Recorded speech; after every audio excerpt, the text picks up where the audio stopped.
हे घे सुनबाई, थोडंसं जेवून घे आणि आराम कर. तू थकली असशील. लग्नानंतर चेहरा दाखवण्याचा विधी संतापताच आणि इतर महिला बाहेर पडताच अनुपमाताईंनी त्यांच्या नवीन सून मीनाक्षीसमोर जेवणाचे ताट ठेवताना म्हटले. मीनाक्षीच्या चेहऱ्यावर आनंदाचे भाव उमटले. तिला खूप वेळेपासून भूक लागली होती. मीनाक्षीला समजले की तिची सासू खूप प्रेमळ आहे. हसत तिने प्लेट हातात घेतली आणि पटकन जेवू लागली. सावकाश बाळा, अनुपमाताई खूप प्रेमाने म्हणाल्या. हे ऐकून मीनाक्षीच्या मनात जी काही चिंता होती ती कमी झाली आणि तिच्या सासूचा स्वभाव तिला चांगला वाटला. तितक्यातच जर तुझ्या सुनेचे लाड करणे संपले असेल तर सुनेला तुझ्या घराचे नियम समजावून सांग. एक प्रभावी कडक पुरुषी आवाज आला. मीनाक्षी पुन्हा संयमी झाली. तिला समजले की हे तिचे सासरे सुरेशराव आहे.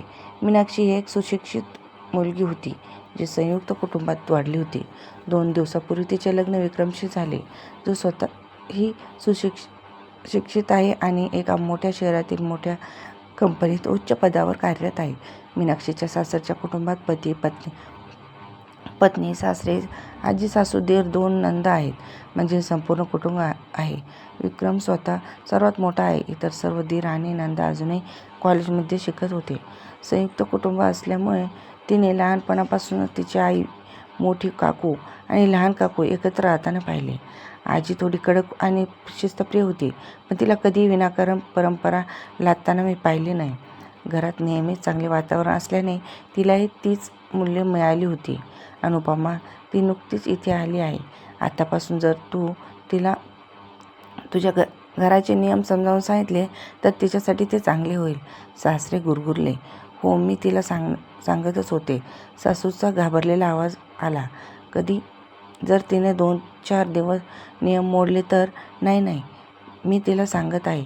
हे ऐकताच मीनाक्षीचा आनंद नाहीसा झाला. तिचे सासरे खूप कडक होते. काही हरकत नाही, तिची आजी सासूही आहे असा विचार करून तिने स्वतःला पटवून दिले. तिला घरातील मोठ्यांसमोर पदराने डोके झाकणे, हळुवारपणे बोलणे, मोठ्याने हसणे आणि विनोद न करणे, सर्वांसमोर विक्रमशी न बोलणे, बाल्कनीत उभे न राहणे, सर्वांचे जेवण झाल्यानंतर जेवण असे अनेक नियम सांगण्यात आले. मीनाक्षीला आजच्या काळात सुशिक्षित कुटुंबामध्येही असे नियम आहेत त्याचे आश्चर्य वाटले. आणि हो सुनबाई, सर्वात महत्त्वाची गोष्ट म्हणजे सकाळी 6 वाजता आंघोळ केल्यानंतरच स्वयंपाकघरात प्रवेश करावा लागतो. मग तुला कुटुंबातील प्रत्येक सदस्याचा आशीर्वाद घ्यावा लागेल. त्यानंतर तर दुसरे काम करावे लागेल. सासऱ्यांनी कठोर आवाजात सूचना दिली. मीनाक्षी शांतपणे ऐकत राहिली, पण तिच्या डोळ्यातून अश्रू ओघळले. तिच्या आईवडिलांच्या घरी ती चहा पिल्याशिवाय उठत नव्हती आणि डिसेंबर महिना होता आणि इतक्या कडक थंडीत सकाळी 6 वाजता आंघोळ करायचं, फक्त याचा विचार करून ती थरथर कापत होती. पण हे तिच्या सासरचे घर नव्हते. दुसऱ्या दिवशी सकाळी 6 वाजता मीनाक्षी आंघोळ करून तयार झाली. आजी, सासरे आणि सासू आधीच जागे झाले होते. तिने त्यांचा आशीर्वाद घेतला आणि स्वयंपाकघरात आली. घरात आतापर्यंत तिच्याशिवाय कोणी आंघोळ केली नव्हती. विक्रम, दीर, नंदा चादर ओढून मस्त आरामात झोपले होते. तिचे डोळ्याचे कोपरे पुन्हा ओले झाले. बाकीचे सर्वजण 8 वाजता उठले. तोपर्यंत तिने नाश्ताही बनवला होता. सुनबाई, काल काय सांगितले की आठवते का? तुझ्या नंदा उठल्या आहेत. आधी त्यांचा आशीर्वाद घेऊन ये. आजी सासूने आदेश दिला. नंदा, पण त्या सर्व माझ्यापेक्षा लहान आहेत. त्या कॉलेजमध्ये शिकत आहेत आणि सर्वात धाकटी नंतर अजूनही 10वीत आहे. तिने अनुपमाताईकडे प्रश्नार्थ नजरेने पाहिले, पण त्यांनी आजीचा तोच आदेश पुन्हा सांगितला. सकाळी 9 वाजता भांडी धुणाऱ्या, झाडू लावणाऱ्या आणि पुसणाऱ्या मोलकरणीही आल्या. सुनबाई, याही कुटुंबातील सदस्यासारख्याच आहेत. तुला दररोज त्यांचे आशीर्वाद घ्यावे लागतील, तिच्या सासऱ्यांनी आदेश दिला. मीनाक्षी स्तब्ध झाली. तिने स्वतःशी विचार केला. मी मान्य करते की नोकर देखील मानव आहेत, आदरणीय असतात, पण दररोज त्यांचा आशीर्वाद घ्यावा. पण पहिल्याच दिवशी ती तिच्या सासऱ्यांना आदेश टाळू शकते का? मोलकरणीच्या पायाशी वागताना मोलकरीण घाबरली. अगं नको, तू काय करतेस सुनबाई? आमच्या पायांना हात लावू नको. काय नाही लावायचा. ती अगदी तुझ्या सुनेसारखीच आहे.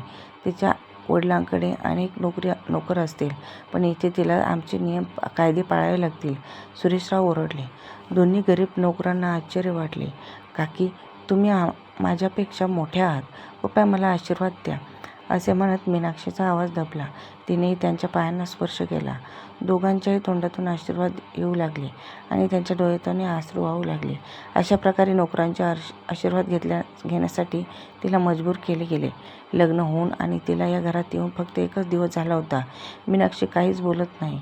थोड्या वेळानंतर तिने पाहिले की विक्रम, तिचा दीर आणि नणंद आंघोळ न करता स्वयंपाकघरात येऊन बसले आहेत. त्यांनी कोणीही नोकरांचे आशीर्वाद घ्यायचे लांबच, उलट त्यांच्यासोबत व्यवस्थित बोलले सुद्धा नाहीत. 4-5 दिवस असेच चालू राहिले. घरात येणाऱ्या प्रत्येक व्यक्तीचा आशीर्वाद घेणे, डोक्यावरील पदर खाली येऊ न देणे आणि विक्रमसोबत तर बोलायला वेळही मिळत नव्हता.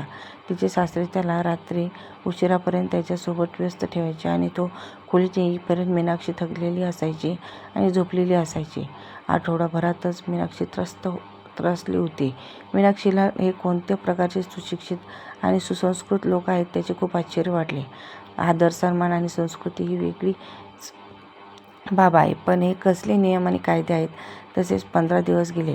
विक्रमच्या सुट्ट्याही संपल्या आणि त्याला पुन्हा नोकरीवर जावे लागले. सुरेशरावांनी सध्या तरी मीनाक्षीला सोबत नेण्यास नकार दिला होता. मीनाक्षीला समजत नव्हते की तिने काय करावे.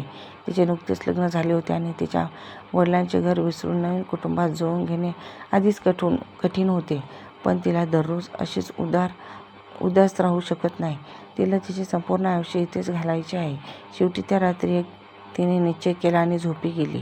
तिला खूप चांगली झोप लागली आणि सकाळी कोणीतरी दार ठोठावल्याचा आवाज आला. तिने पाहिले की विक्रम तिच्या शेजारी गाढ झोपलेला होता. तेवढ्यात तिला सुरेशराव ओरडताना ऐकू आले. राणीसाहेब उठा, सूर्य उगवला आहे. आता काही लाज उरली नाही का? अनुपमा, तू तिला समजावून सांगितले नाहीस का की घरातले सगळे उठण्यापूर्वी तिला उठावे लागेल? हो, मी तिला समजावून सांगितले होते. ती अजून लहान आहे, ती थकली असेल. तिचे नुकतेच लग्न झाले आहे. सासू अनुपमाताईंनी तिची बाजू घेतली. तर मग तिने घराचे नियम का मोडले? मी तुला पुन्हा सांगतो, तिला तुझ्या डोक्यावर चढू ठेवू नकोस. घरात आवाज झाल्याने सर्वजण जागे झाले. मीनाक्षीने घड्याळात पाहिले तर फक्त 6:45 वाजले होते. ती तिच्या खोलीतून बाहेर आली आणि तिच्या आजी सासूचा आशीर्वाद घेतला. अरे देवा, तू काय त्रास देत आहेस? आधी जा आणि आंघोळ कर. तू आमच्या शरीराला स्पर्श करून आम्हाला अपवित्र करू नकोस, असं म्हणत आजी सासूने रुबाब दाखविला. मीनाक्षी त्यांच्याकडे पाहत म्हणाली, आजी, तुम्ही आंघोळ केली नाहीत म्हणूनच मी तुम्हाला स्पर्श केला. मग अपवित्र का असल्याचा प्रश्नच कुठून आला? अनुपमा, पाहिलं का, काल आलेली मुलगी बोलू लागली आहे. तिला समजून सांग. तिच्यात आणि आमच्यात खूप फरक आहे. सुरेशराव ओरडले. बाळा, ते तुझे नुकतेच लग्न झाले आहे. तू आंघोळ केल्याशिवाय कोणालाही स्पर्श करू नकोस.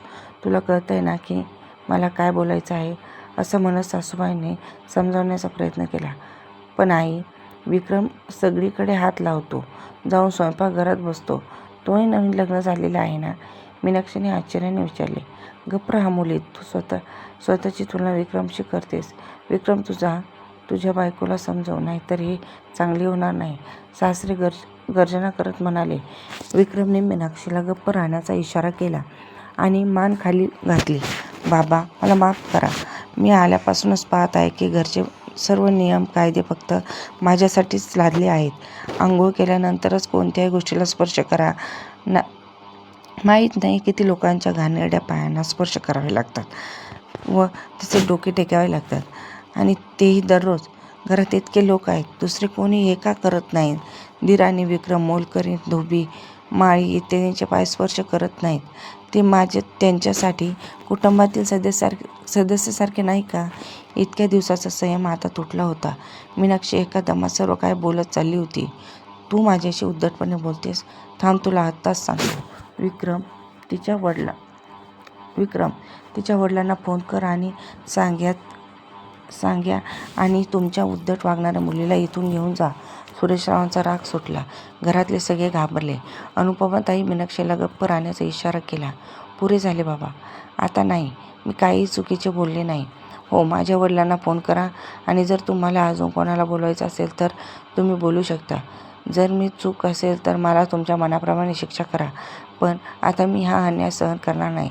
घरातील इतर सदस्य जे करतील मीही तेच करेन. माझ्यासाठी नियम आहेत ते सर्वांसाठी असले पाहिजेत. मीनाक्षी ठाम स्वरात म्हणाली. शी वहिनी, आम्ही नोकराचे पाय धरू का? काही बोलू नका. आत्तापर्यंत शांतपणे नाटक पाहणाऱ्या दोन्ही नंदाही एकत्र बोलल्या. यात रागवण्यासारखे काय आहे? जर ते माझ्यासाठी कुटुंबातील सदस्य आहे तर ते तुमच्यासाठी असले पाहिजेत. मी इतके दिवस सर्वांची काळजी घेत आहे तेव्हा तुम्हाला याबद्दल काही विचार आला नाही. मीनाक्षीचे शब्द ऐकून घरात सर्वत्र शांतता पसरली.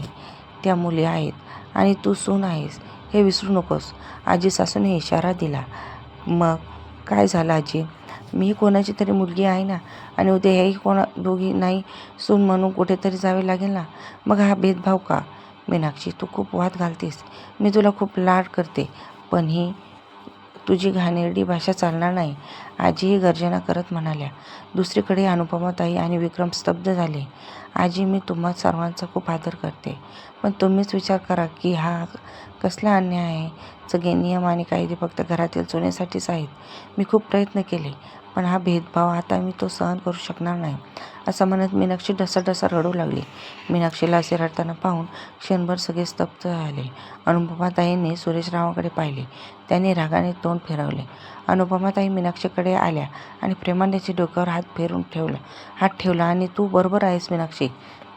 घरचे नियम सर्वांसाठी सारखेच असले पाहिजे. तुझ्यात आणि माझ्या मुलांमध्ये आणि मुलींमध्ये काही फरक नाही. मुली, आजपासून तू या दोन्ही बहिणीसारखी राहा. अनुपमाताईंचे शब्द ऐकून मीनाक्षीने अश्रू भरलेले डोळे वर केले. आणि विक्रम, लग्नाची शपथ घेताना तू मीनाक्षीला वचन दिले होतेस, मग तुला काय झाले? हे बोलून अनुपमाताईच्या डोळ्यातून अश्रू वाहू लागले. मीनाक्षीने सासूला मिठी मारली. त्यांनी तिला घट्ट मिठीत धरले. जे पाऊल त्या कधीही स्वतःसाठी उचलू शकल्या नव्हत्या ते त्यांनी किमान त्यांच्या सुनेसाठी उचलले. तर मित्रमैत्रिणींनो, घरातील सर्व नियम सर्वांसाठी सारखेच असले पाहिजेत. मग ती सून असो किंवा या मुलगी. या कथेबद्दल तुमचे काय मत आहे? कमेंट्स करून नक्की सांगा. कथेला लाईक, शेअर आणि चॅनलला सबस्क्राईब केले नसेल तर जरूर करा. परत भेटू अशाच नव्या कथांसोबत. धन्यवाद.